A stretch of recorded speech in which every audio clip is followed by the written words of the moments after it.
Om Shri Gurubhyo Namaha Harihi Om Shruti Smruti Purana Namalayam Karunalayam Mame Bhagavat Pada Shankaram Loka Shankaram Saṃsāraḥ svapnatulyo hi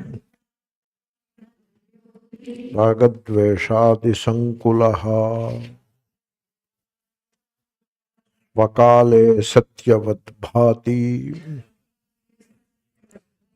prabodhe satyasadbhavet. I'll come to it. One question. You see, when you put the question precisely, the answer will be there in it. When you are not able to put the question precisely, then you make it lengthy and write so much. So that leads to a lot of confusion. Therefore, my request will be, when the question is too lengthy and it is not precise, means already you are not in the right direction. I'm not finding fault, just I am bringing a simple point to your notice. The below question or the thought keeps coming to me. Where and when the sankalpa arises to the consciousness to manifest into a form, look at that language. After taking a form, the transaction begins and the person, the manifested form, undergoes cyclical changes through lifetime, which he, she eventually feels as if they are true pains and pleasures. Some kind of a vague idea is coming, but not put very precisely. In fact, the manifested form forgets the originality. And in order to get to know the true reality, the person needs to pursue the sadhanas. And what are the sadhanas? And understands that the true being is only witnessing all these happenings in the manifested form. This individual finds the need to pursue sadhanas for resolving the conflict, that too only when this is realized by himself or herself. My feeling is as if these manifestations are all happening like a pre-programmed, and as if there is an account maintained for every individual and monitored. Also, the law of karma plays a real role like so. I am not sure whether I have asked the question correctly, but I am not sure how to do. I resolve this thought. Even I am also not sure. I could not get the idea. And it seems that you are saying something about some thought comes and that manifest, why manifest? Thought comes. And this thought gives pleasure or pain, must be. The pleasure and pain are created by the thought only. And so to overcome the effect of thought upon you, you have to do a witnessing, which is a good thing really. You watch the thought process, that helps. And you try to understand the thought process. When you watch the thought process, you will understand what is going on. That gives you tremendous freedom. Understanding is always like that. And then, so that is how it is going on. Okay? Up to that, it is fine. Now, law of karma, somebody is keeping account and somebody is monitoring, all of that, that doesn't fit well into this discussion. Okay? That is a different approach and that doesn't fit well into this discussion. So one more time I make an appeal. Please, you heard what I said. Please think about it. Please read what you have written and write a precise question. Try to write a precise question one more time. The day you write a precise question, the answer will be found in it. Okay? So, now let us look at this. Saṃsāraḥ svapnatulyo. He is there. He means indeed. Rāgadveṣādisaṃkulaḥ. That is a statement. Okay? Let us do the meaning of that. Padacheda is very clear. Let us say Padacheda. Saṃsāraḥ svapnatulyo. So that is the padachela. He rāgadveṣādisaṃkulaḥ, saṃsāraḥ, the worldly life. That is the translation for samsara, the worldly life, not the world. World is Jagat. Samsara is the worldly life, the life that you lead in this world. And the world is badly impacting you. And so your life, the pleasure and pain of your life are indeed governed by the world. And so when you have to smile, you take permission from the world. You need permission from the world. And when the world asks you to cry, you have to cry. This is called saṃsāraḥ. Svapnatulyo, similar to a dream.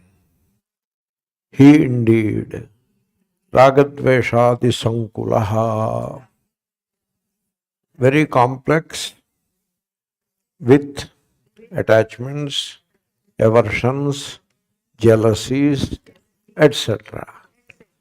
You see, their attachments, aversions, etc.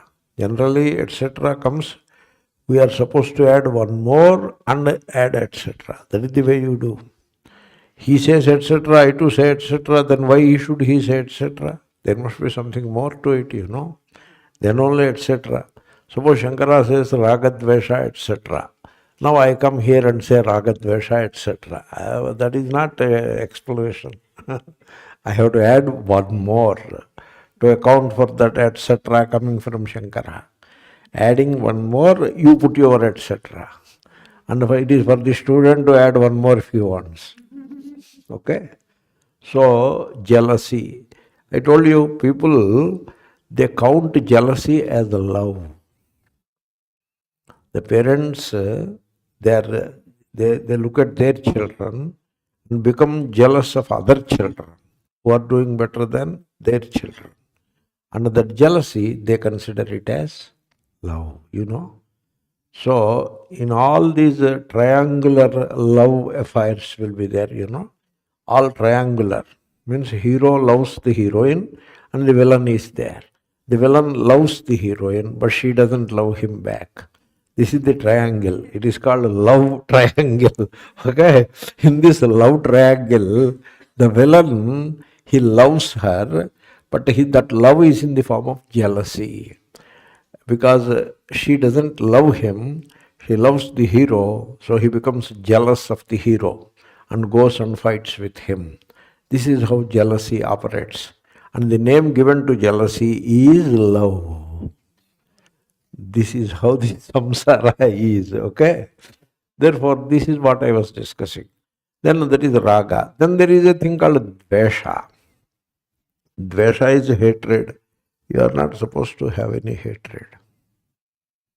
You should work on it. Hatred, I finished it, but dvesha I did not say.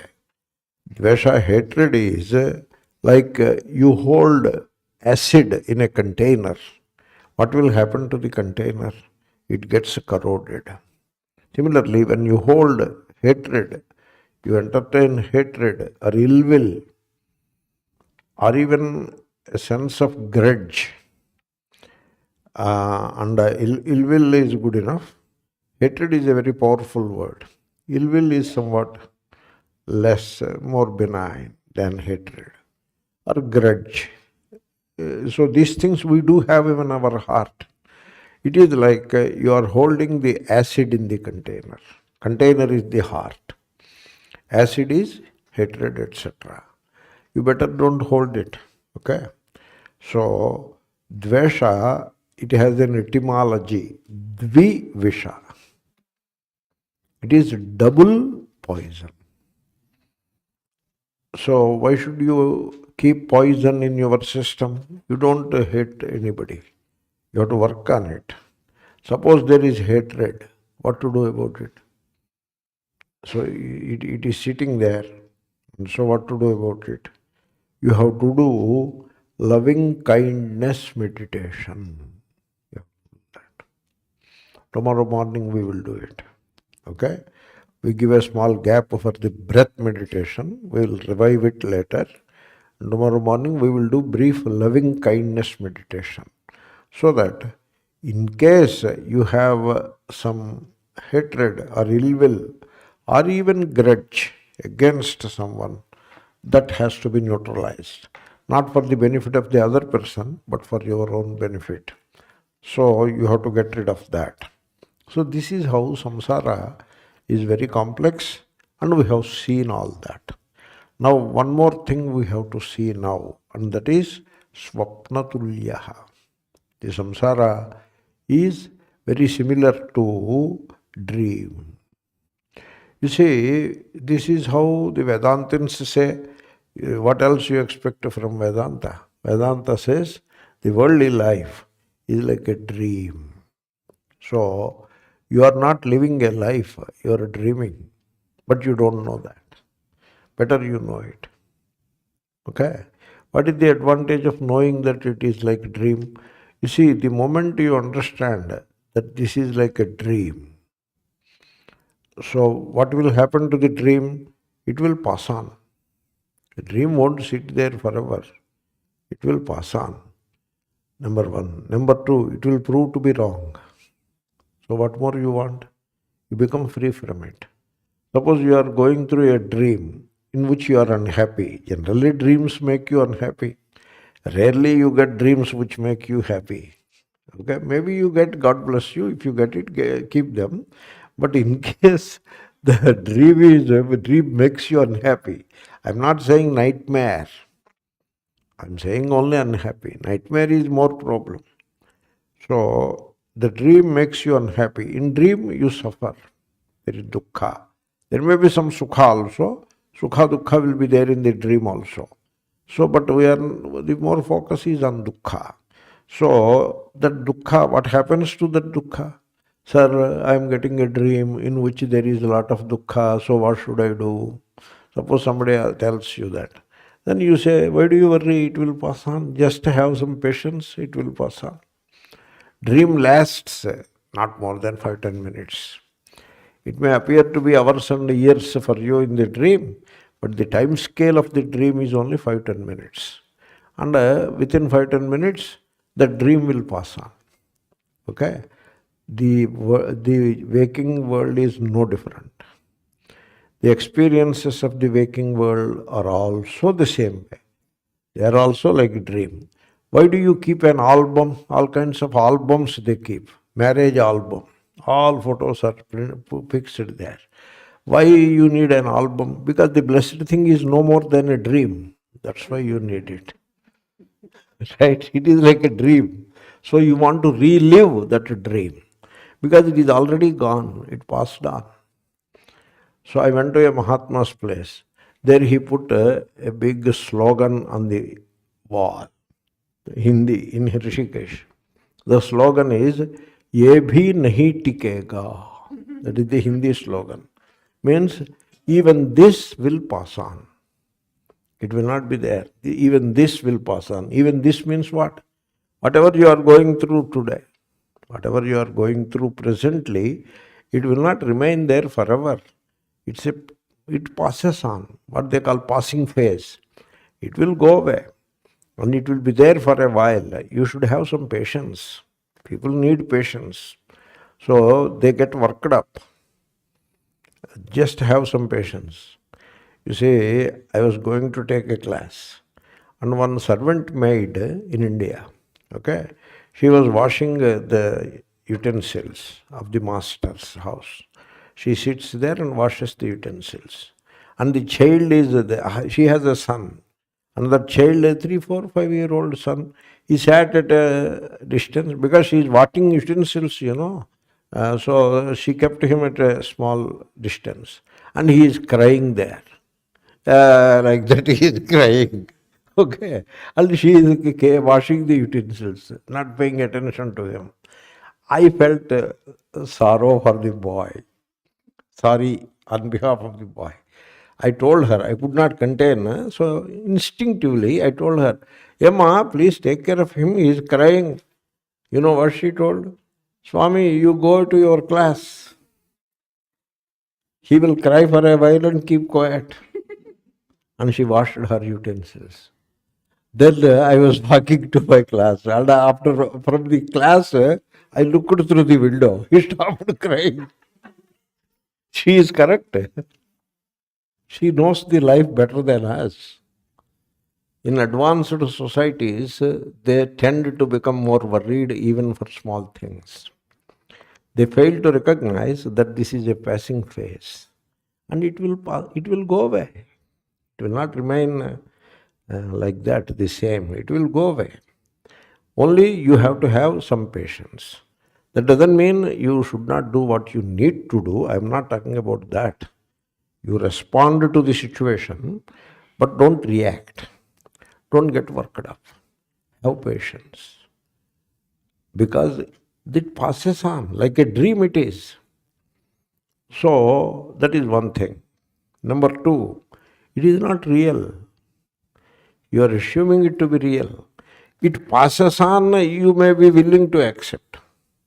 Right? Because everything passes on. That is logical. But when I say it is not real, it is as unreal as the dream. The present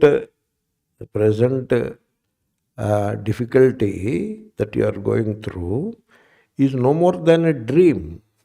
It is just as much as a dream. If I say that, you may find it a bit difficult to understand. Right? Did you agree with me? The first one you can easily appreciate. Yeah, it passes on. What all you need is some patience. But the second one is more difficult to understand. That it is like a dream. Means it is not real. Means what? You are imagining. You are imagining. The difficulty that you are going through is merely your imagination, your projection. It is not real. Now, that is difficult to understand. Right? Am I right? So, you have to understand it. It is not a statement that is expected from Vedanta, therefore it is said. Not like that. You see, if you go to Vedanta class, what will they say? Suppose you go to temple, what will they say? Hey, do namaskar to God. That is what they will say. What else do you expect them to say?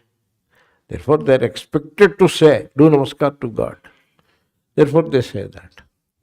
In Indian temples, if you go in a line, the 3-4 priests will be there, helping the devotees to have darshan, offer flowers, this and that. One of the priests will be encouraging, you put in that hundi, you put in that hundi. Did you notice that? So, therefore, if you go to the temple, you don't have a right to complain like that, because that is what you should expect. What else do you expect in a temple? So there will be 2, 3, 4 priests, and two or three of them will be helping you to offer something to God, and they will be giving you prasadam. 2, 3 priests will be doing it, and one priest will be asking you to, encouraging you to put something in the hundi. He need to do that. Otherwise you may not do it. Therefore, good that he encourages. What else you expect?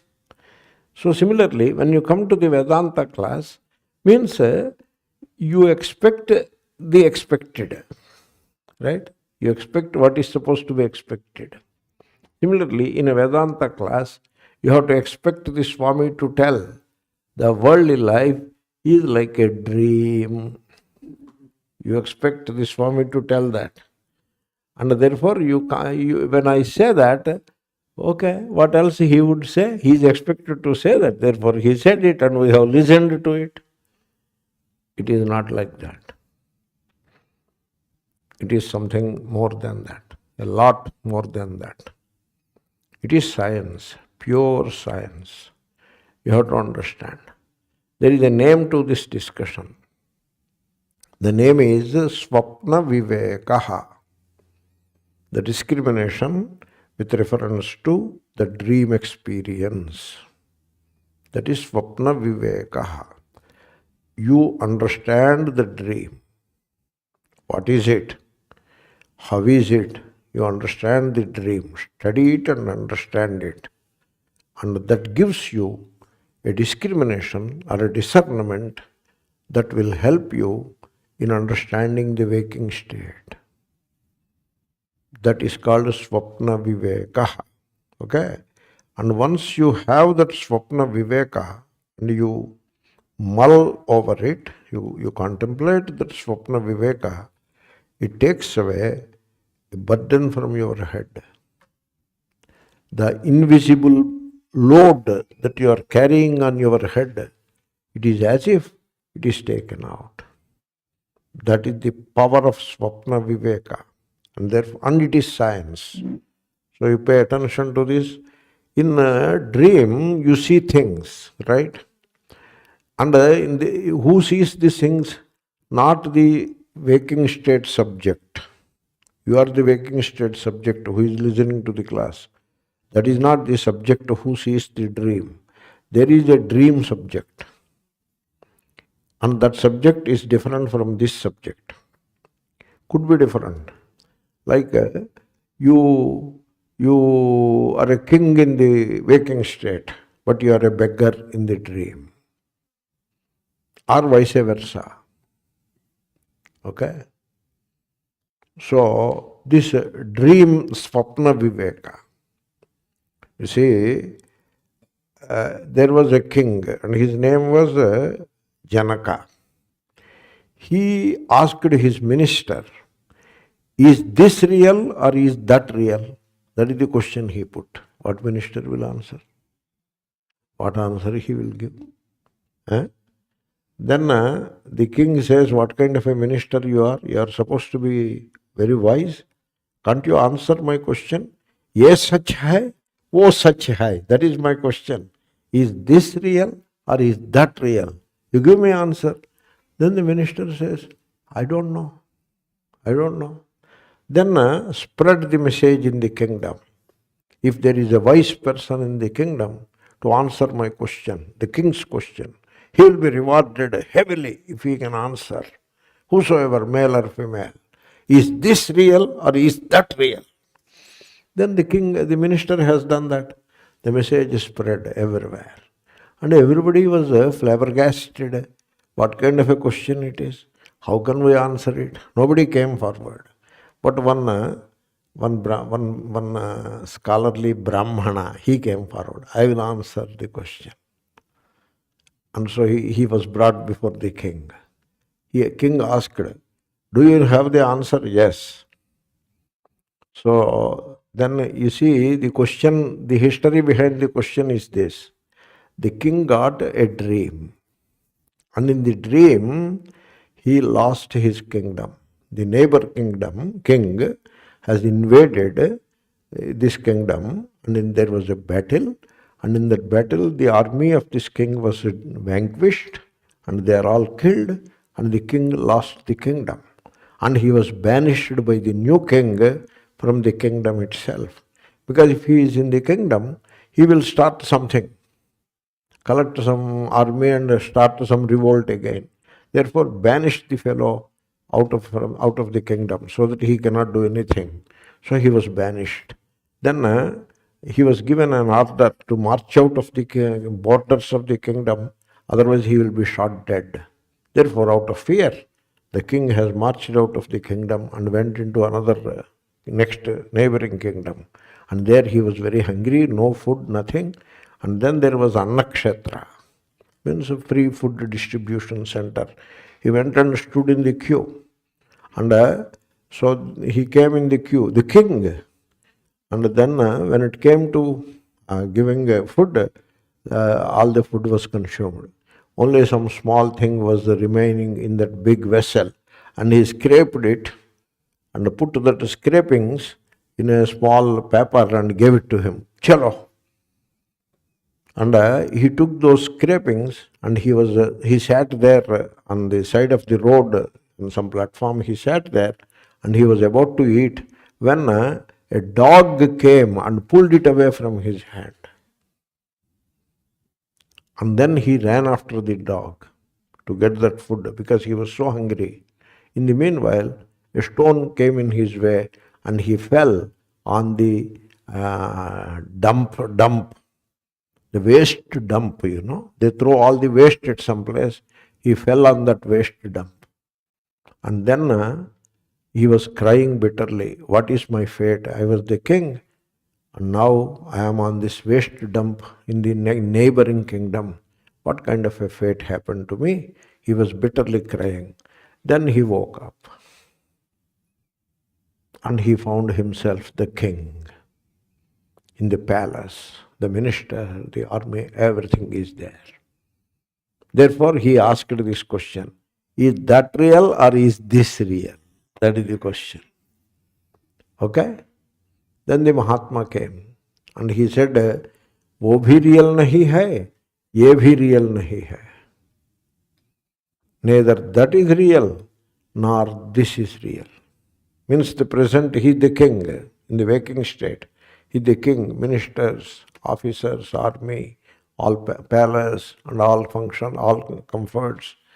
Even this is not real. The dream experience where he became a beggar without food, even that is also not real. Both are not real. Then what is real? You are real. That is what he said. You who experienced the dream and you who are experiencing the waking state presently, that you, the witnessing awareness, that you, that Atma, which experienced the misfortune of the dream and which is experiencing presently the grandeur of the kingship in the waking state, that you is the real. The experience of the dream is unreal. The experience of the waking state is also equally unreal. That is what he told. The king gave him a big bahumanam, big reward and all that. That is the story. Okay? You got the story? Therefore, the point is, the waking state experience that you are going through presently is as unreal as the dream experience. Okay? That is the proposition. That is the proposition. We have yet to do this swapna viveka. I only, with the help of the story, I have put before you the thesis, the proposition, that the waking experience is as unreal as a dream experience. You want to know why or not? You want to know why. That means what? You are willing to examine your waking state experience, whether it is real or not. Are you willing to examine that? Many people are not willing for that. You know why? Oh, in Vedanta they say like that. These Swamis are well fed and rounded up also. And so they have to say something. Therefore they say what is expected of them. How can the waking state experience be so unreal as the dream state? We are going through it. We are carrying this burden upon our head and suffering under its weight. And you come and say it is unreal. Kya baat hai? Suppose you go through it, then you will know. So, there is a proverb in Telugu.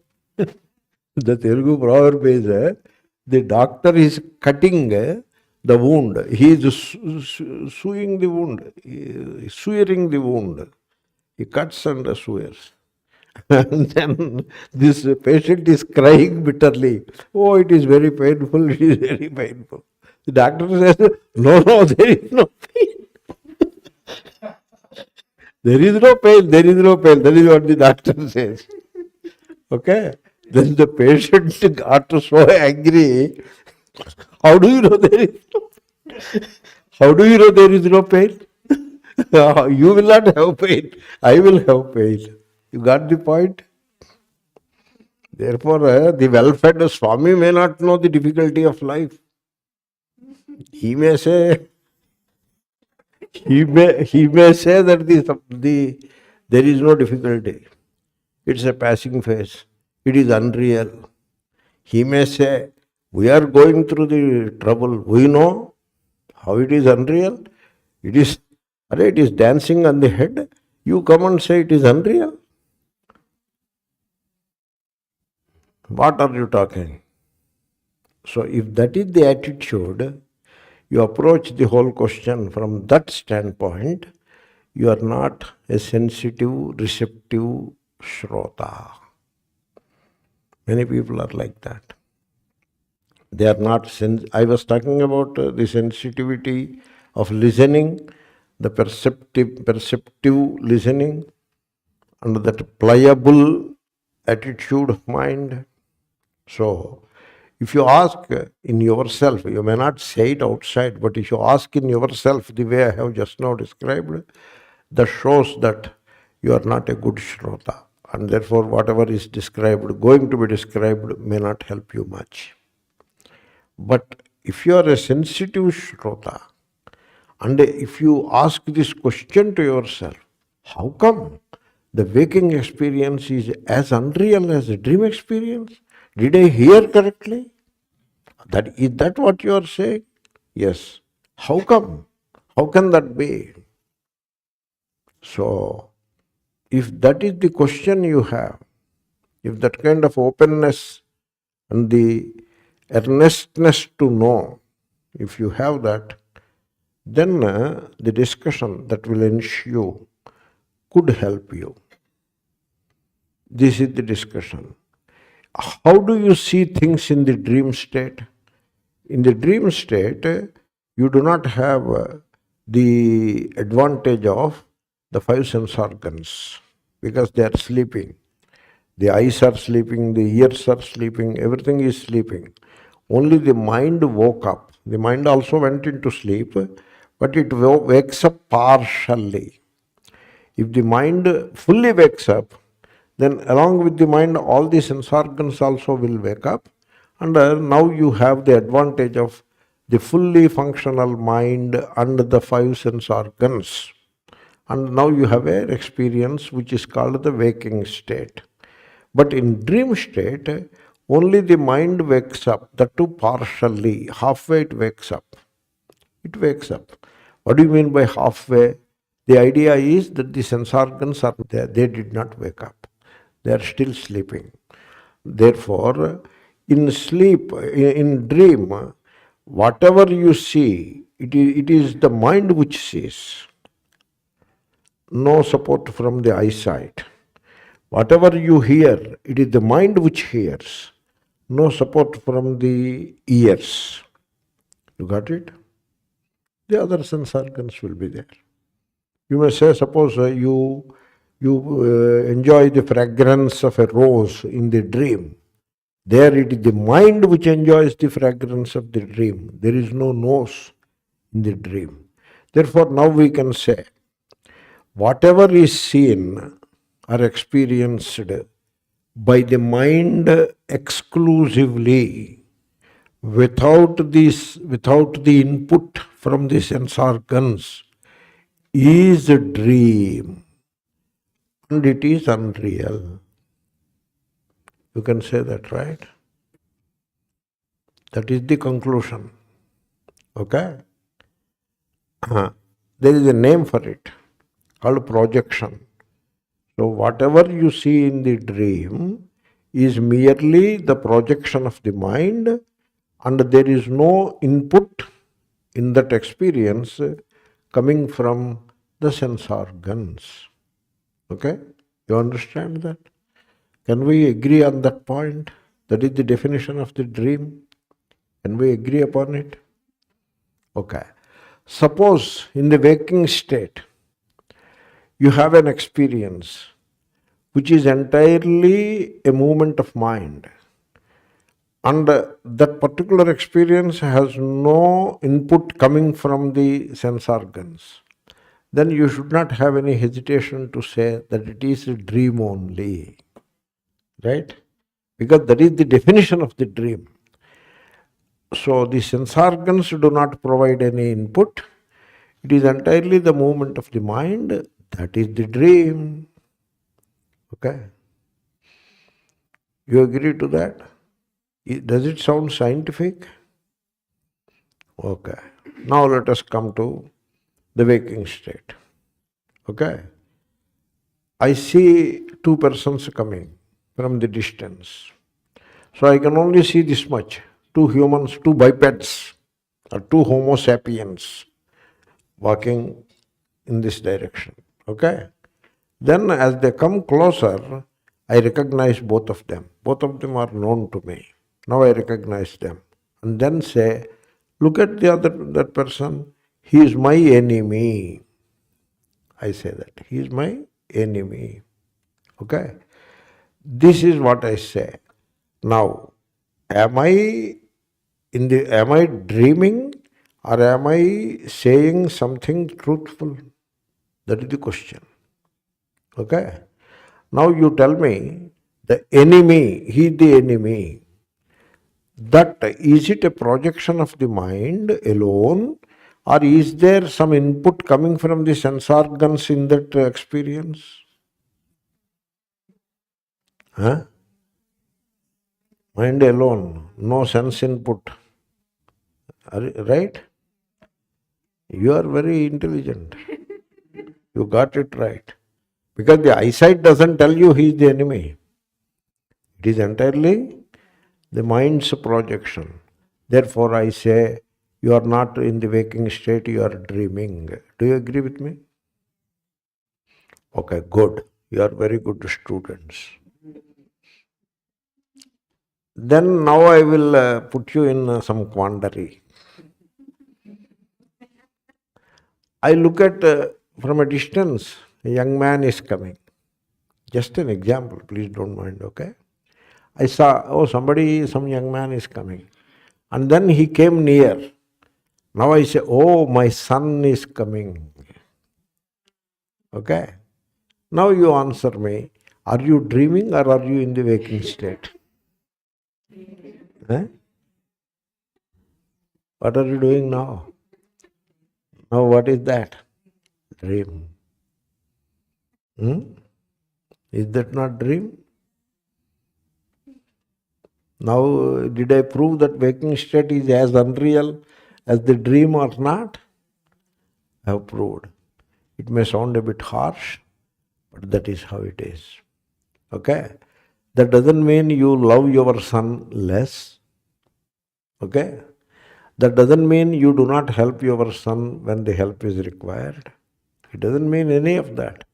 It only means that the waking state is as unreal as the dream state. Okay? And that idea itself, together with the earlier idea, namely, it is also a passing thing. It passes on. Together with that idea, coupled with this idea, you just contemplate upon it, it will reduce the burden of life that you are carrying on your head, an invisible burden that you are carrying on your head, that will reduce in its effect. You follow me? Now, to take this point further, I gave the example of enemy. You readily agreed that you are dreaming. Then I gave the example of son or daughter. You grudgingly agreed. Okay? That is also dream only. Now I say, here you put a flower, say rose. And I say, this is rose. Now what is this rose?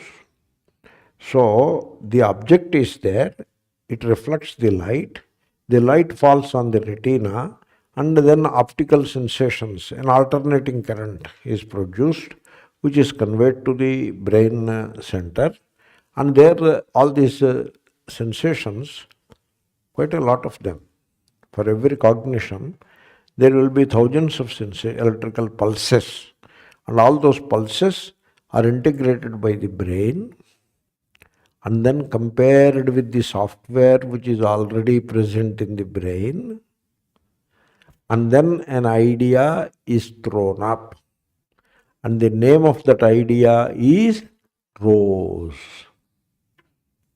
Okay? That means only a person who knows the rose cognizes the rose. You got it? Only the one who knows the rose cognizes the rose. Now, this cognition of rose, is it a cognition or is it a recognition?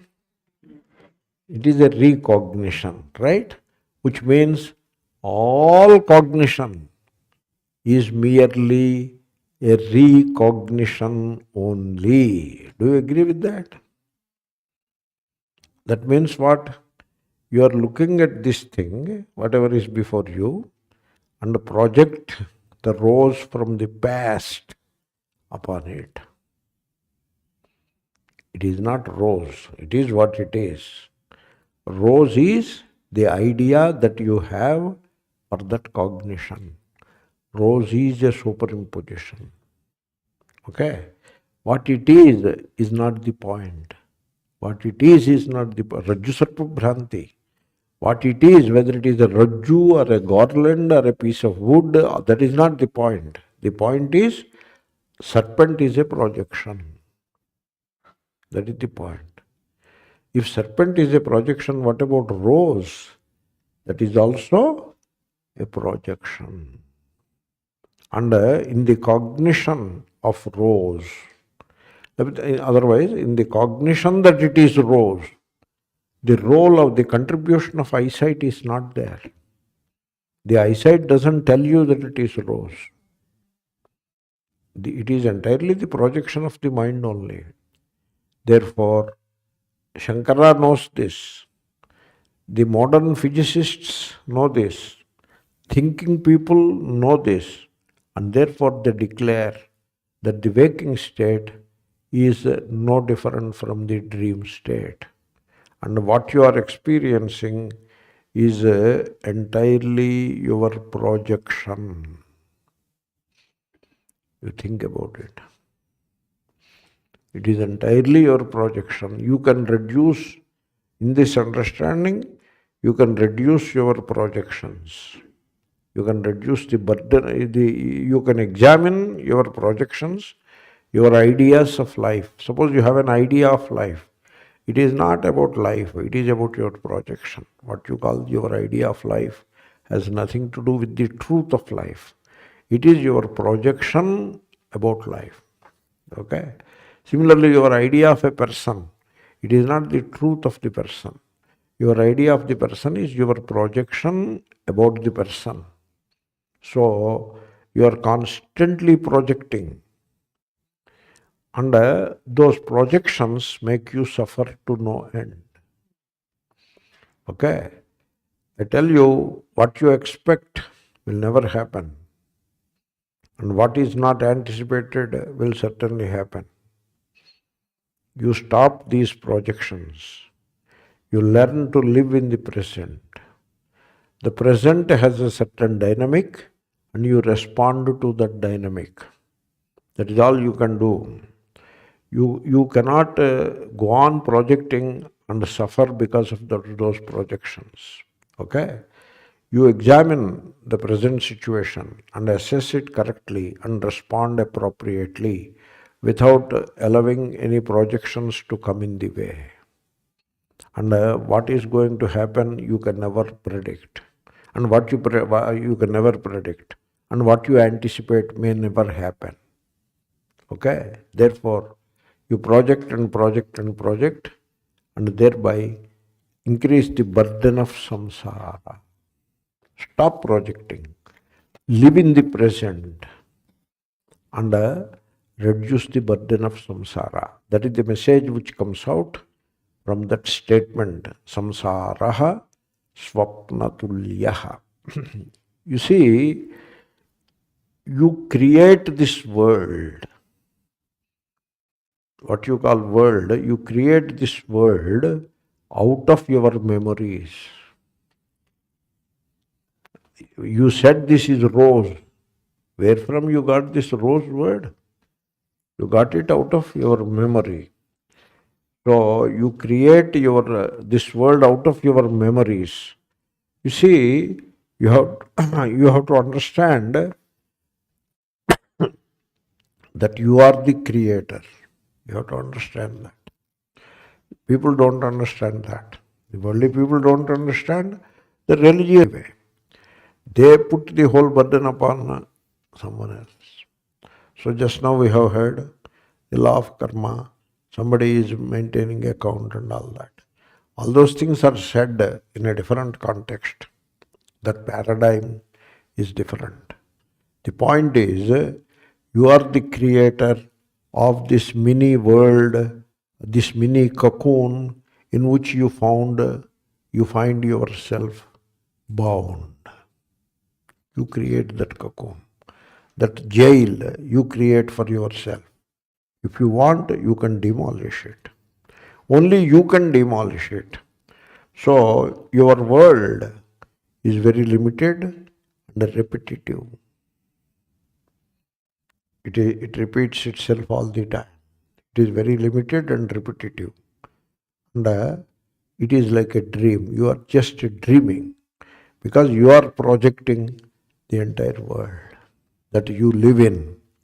So, suppose you go beyond your self-identification with the past. Suppose.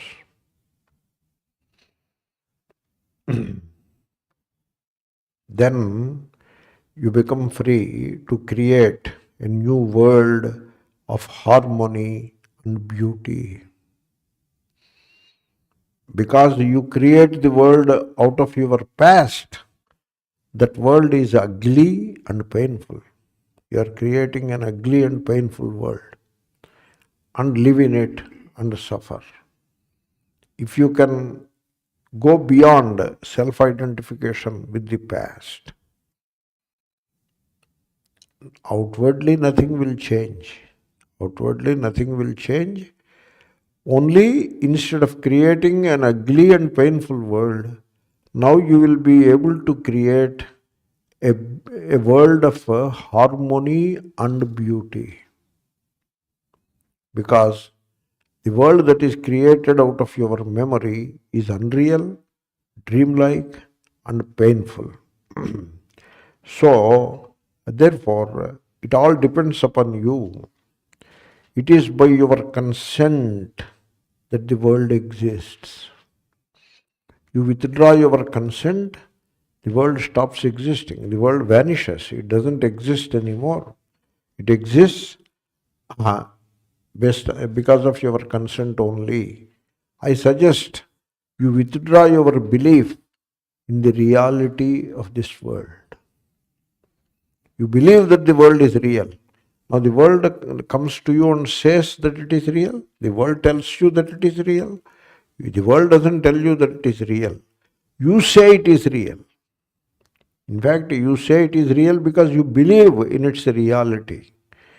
You are hardwired to believe in the reality of the world. You think about it, you examine it, and you notice how the mind in its movement is creating this world for you. You notice that movement. Because of that movement, this world is getting created for you. Once you notice it, you can withdraw your belief in the reality of the world, and then the world will dissolve like a dream. So, you have to think of all these things. Saṃsāraḥ svapnatulyo hi rāgadveṣādisaṃkulaḥ. What I say may sound unbelievable to you because you are accustomed to believe that this world is real. You are habituated to believe that this world experience is real. That is how you are habituated. And your mind doesn't want to budge from that position. It wants to stay with that position. This world is real. It doesn't want to budge. So you have to examine all that. And if you are willing to withdraw your belief in the reality of the world, it will dissolve like a dream. So I don't know how to give appropriate examples. So I will give a few tips. Please think about it. The world appears to you. You see, I may give any number of arguments and put it like a mathematical equation and do all kinds of swapna, viveka and all that. But still, you may not want to, you means not you, your mind may not want to withdraw its belief in the reality of the world. Okay? That's why I am supplying some more pointers to help you overcome this deep-seated belief in the reality of the world. You are following? So I suggest the world appears to you so overwhelmingly real only because you always think of that world. That's why. You followed? You see, there was a person in the village. I went to the village. You see, I tell you this, you listen to this and see whether it helps you to understand the preposterous things that I am saying. Namely, that the waking state is as unreal as the dream state. You just see.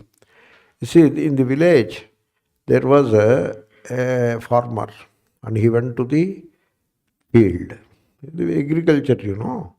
And these rice fields will be there, you know. And between two rice fields, there will be a partition, which is very narrow partition.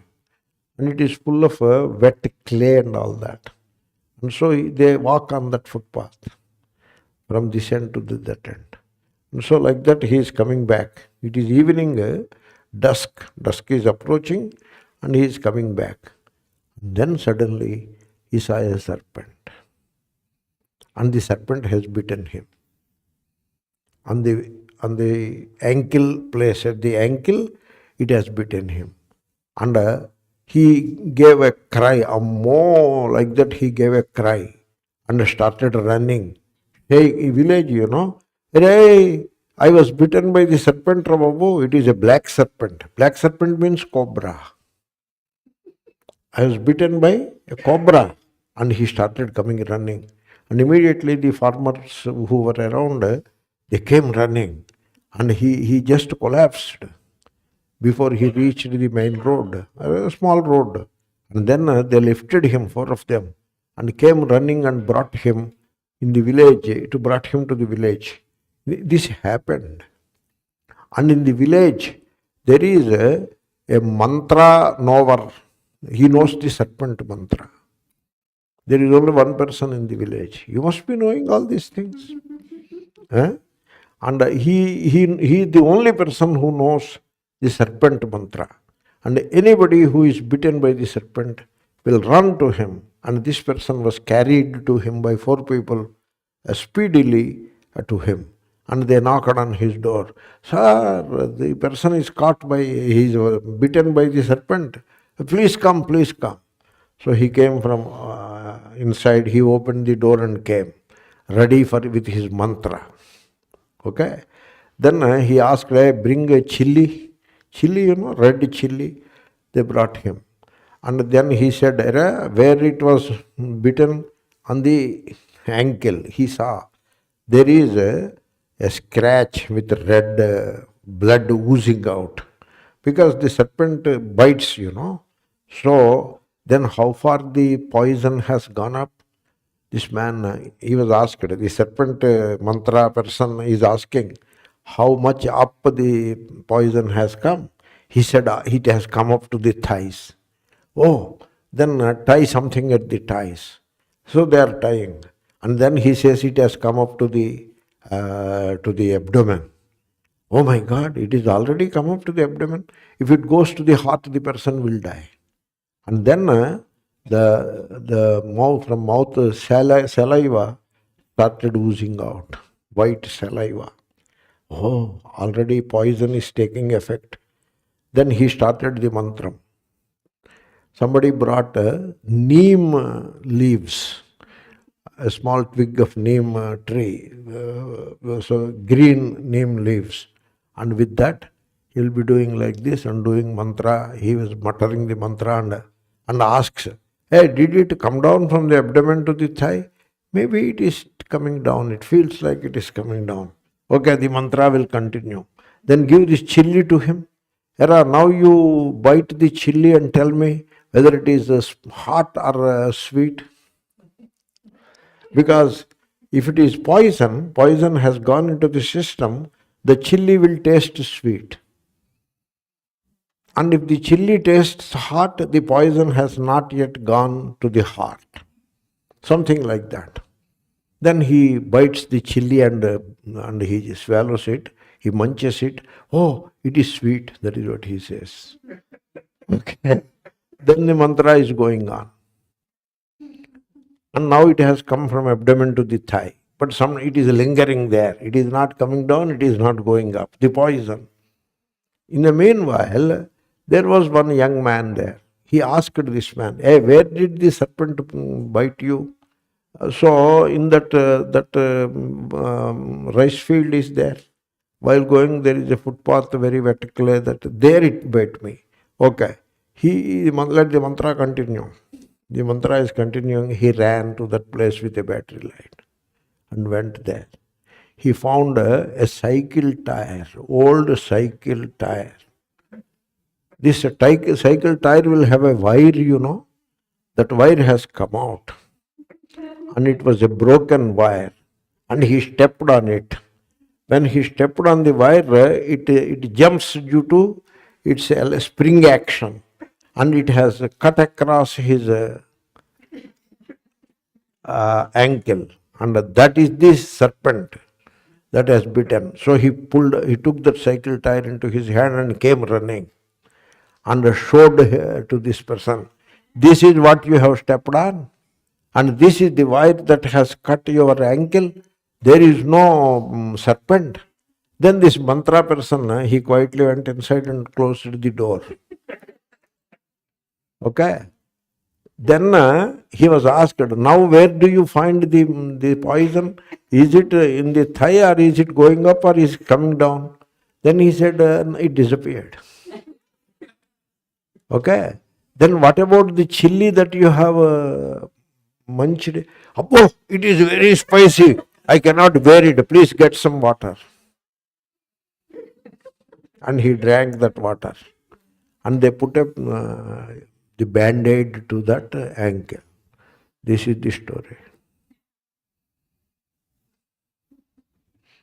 You understood the story? This happened. It did not just happen. It is happening even now. It is happening with me, it is happening with you, it is happening with everybody. So the waking experience is as unreal as the dream experience. You believe in it, therefore it appears real. Come to the second line. So Svakāle satyavadbhāti prabodhe satyasadbhavet. Adachyatam. Svakāle satyavat bhāti prabodhe sati asan bhavet. Svakāle, as it is happening, satyavat, as though real, bhāti appears. It applies to both the dream and waking. Dream is happening. It appears real to you or unreal? It appears real. The dream, while it is happening, it appears real. It doesn't appear to you as unreal. Okay? Suppose you are dreaming, and in the dream you are traveling by a flight to Australia. That flight and that journey appears real or unreal? They appear real. But when it becomes unreal, only when you wake up it becomes unreal. Prabodhe sati, as you wake up, asan, unreal, bhavet becomes. Yeah. As you wake up, it becomes very clear that the whole experience is unreal. For no reason you were disturbed. For no reason. It was a passing phase and it proved to be unreal. And it is that you realize when the experience is over. Okay? It will pass on. It will pass on. And you will realize it was not so real as you imagined it to be. Okay? Everybody realizes that. Okay? So, people realize. So, they get married, and during the days of marriage it appears like they are in the heaven, but later realize that it is not heaven, it is earth only. Okay? Later realize, till they give birth to children, they feel that they are again in the heaven, but later realize it is not heaven, it is earth only. Therefore, you see, there is a test. The unreal may look real, but it is transient. That is the test of reality. Whatever is transient means time bound is unreal. Whatever is time bound is unreal. So, because the real is not afraid of time. The real is not afraid of time. You see, you identify with the body and therefore you believe that you are going to die. And therefore you are afraid of death.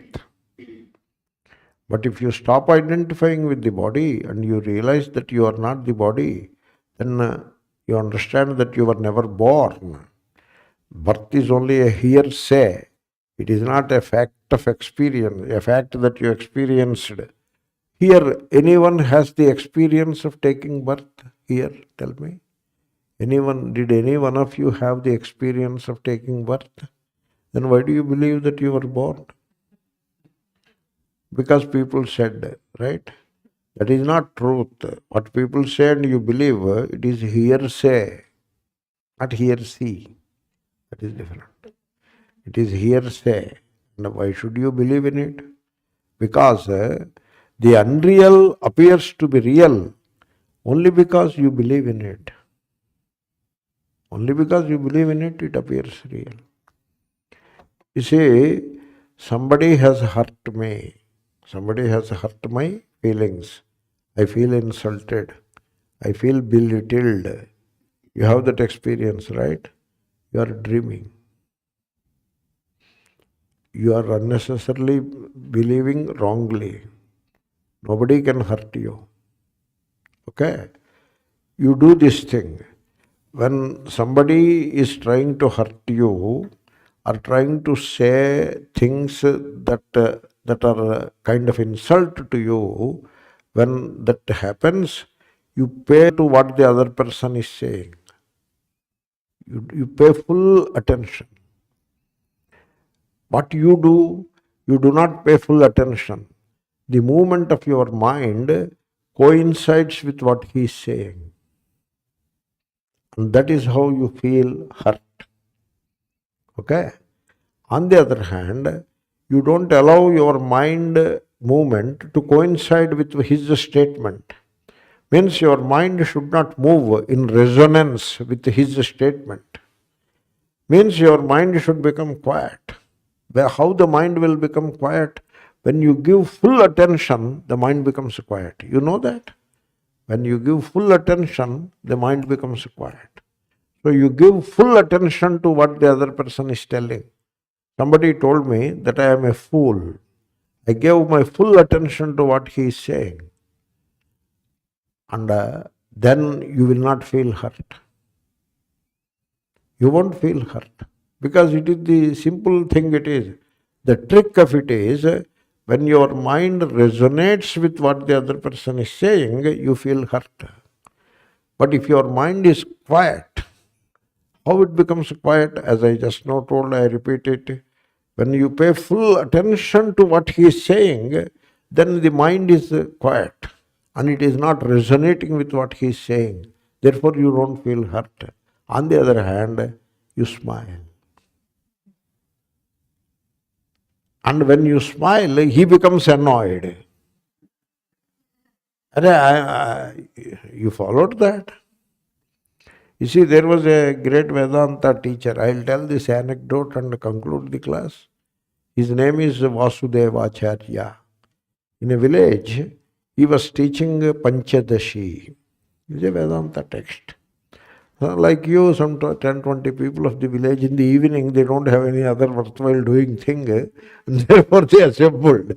He is teaching, no mic, nothing. Out of love he was teaching, and so they were all listening.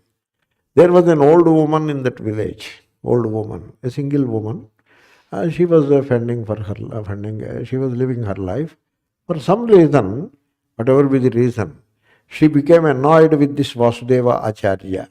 Maybe he is a neighbor or whatever. So this old woman, illiterate, village, not very civilized, she started shouting from a distance only. She should come near and shout, She started shouting from a distance only. And she is shouting, "Are Vasudeva, what kind of a fellow you are?" Like that she was shouting from a distance.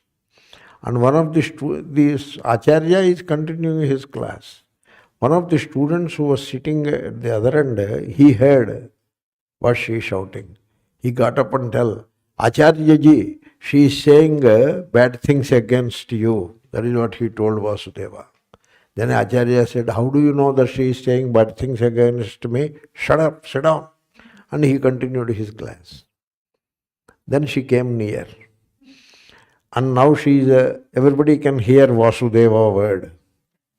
Earlier it was a bit doubtful. Now, then the front row person said, "Maharaj, she is shouting against you only. Vasudeva we can clearly hear." Then he said, "How do you know? Vasudeva means I am the only Vasudeva in this world? He may be saying something against some other Vasudeva. Sit down."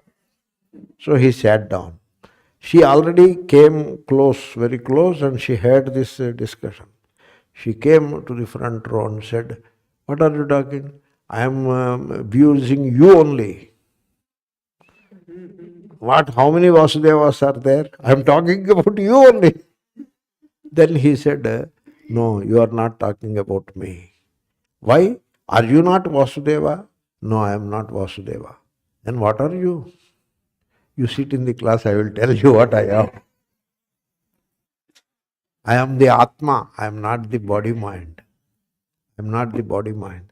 "You are not the body-mind?" "No." "Then what are you?" "I am Atma." "And Vasudeva is not the name of Atma?" "No, Atma has no name." "If you are not the body-mind, what are you? Then what am I?" "I will tell you. You sit in the class." That is how it is. Okay? Therefore, unless you decide to be hurt, you are not even hurt. Nobody can hurt you. Many people tried to hurt me. I was also hurt. But then I remembered Svakāle satyavadbhāti, prabodhe satyasadbhavet. It appears as though the other person is abusing me, hurting me, etc. But if I know better, when I know myself correctly, that is the prabodha. There is nothing, no one hurts, no one gets hurt. It is the same Atma. The body-mind is unreal. And therefore I don't feel hurt. So once this experience happens once or twice, means you make a mistake and then you correct yourself. You are your own guru, you correct yourself. Then a point comes, you are not hurt anymore. You smile. Because this hurt, etc., it is all unreal. You believe it is all real. It is not real. It is all unreal. It is all in your head. The whole world is in your head. You make that world ugly and unhappy and suffer. You can make that world happy and beautiful and be cheerful. You can do that. It is in you. Because the world is not real the way you imagine it to be. Okay? So let us finish the verse. Saṃsāraḥ svapnatulyo hi rāgadveṣādisaṃkulaḥ svakāle satyavadbhāti prabodhe satyasadbhavet. The world appears to be real to you because you have too many desires, too many expectations, too many anticipations, and too many fears. That's why the world appears to be real to you. If you develop that desireless and fearless clarity, then you will come to see that the world is not as real as it appears to be. Okay? Therefore, please think about it.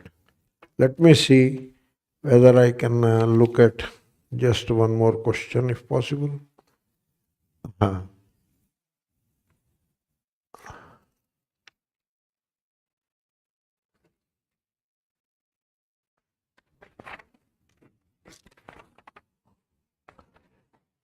So I am 71-year-old.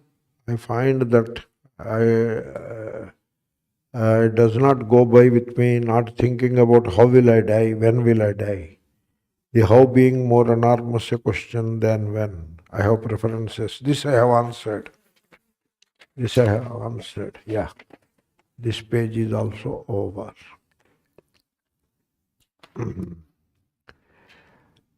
Since we are not bodies, look at this question. We will answer it. I got similar questions from this source. I remember the name. Since we are not bodies, what is the motivation to perform the annual Shraddha ceremony for a dead body?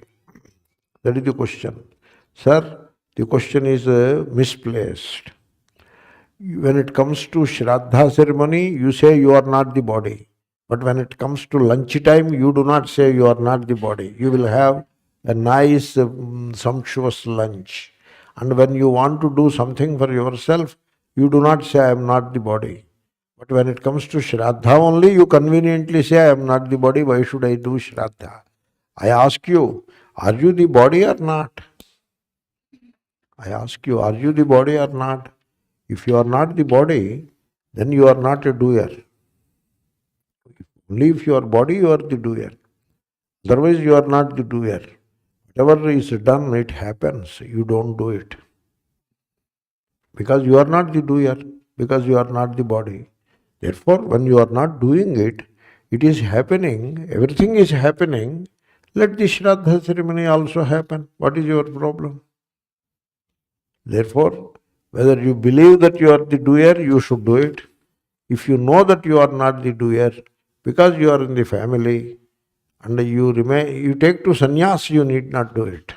Because you are in the family, Shraddha ceremony happens to be a nitya karma, you should do it.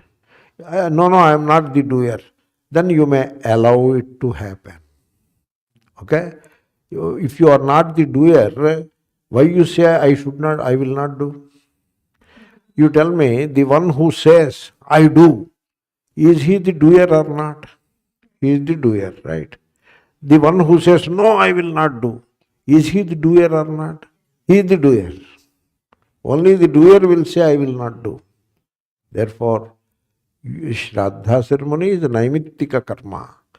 As a grahastha, as long as you are a brahmachari or a grahastha or vanaprastha, it is your duty, you should allow it to happen. Even when you know that you are not the doer, God bless you, that is true, even then you should allow it to happen. For example, I am taking class. I know that I am not the doer. Because I am not the doer, I will not take class, go home. Should I say that? Not like that. I should allow the natural thing to happen naturally.